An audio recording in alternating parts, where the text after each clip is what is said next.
त्योहारों में भारतीय जिस तरह से खरीदारी कर रहे हैं, उससे केवल देश की इकोनॉमी को ही फायदा नहीं मिल रहा है। अंतर्राष्ट्रीय मुद्रा कोष यानी IMF की माने तो भारतीय अर्थव्यवस्था की रफ्तार ग्लोबल इकोनॉमी को बढ़ाने में बड़ा रोल निभा रही है। IMF के मुताबिक अगले साल ग्लोबल ग्रोथ में भारत की हिस्सेदारी 16% होगी, जबकि भारत और चीन मिलकर दुनिया की आधी ग्रोथ में मददगार होंगे। वहीं अगले 5 साल में ग्लोबल ग्रोथ में भारत की हिस्सेदारी 2% बढ़कर 18% हो सकती है। IMF ने ये भरोसा इसलिए भी जताया है क्योंकि इस रिपोर्ट में कहा गया है कि कोविड-19 के बाद दोबारा जब चीन की अर्थव्यवस्था खुली तो इसमें उम्मीद से कहीं ज्यादा तेजी दर्ज की गई। वहीं भारत में निजी डिमांड ने ग्रोथ को बढ़ाने में भरपूर योगदान दिया है। ये आंकड़े इस लिहाज से बेहद महत्वपूर्ण है कि हाल ही में IMF ने भारत और चीन की विकास दर के अनुमान में कटौती की है।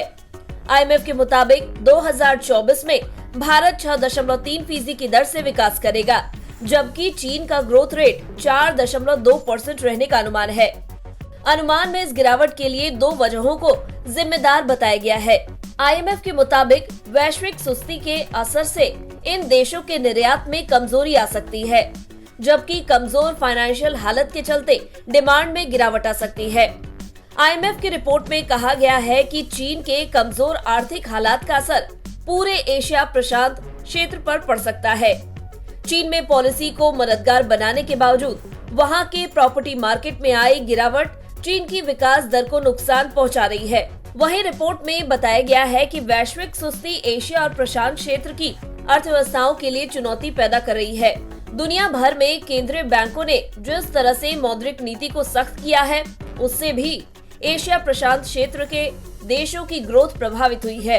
इन सभी मुश्किलों के बीच अकेली राहत महंगाई में आई कमी है, जो वैश्विक कमोडिटी की कीमतों में आई गिरावट की वजह से घटी है। लेकिन इसका असर भी दोनों पड़ोसी मुल्कों पर अलग अलग तरह से पड़ा है।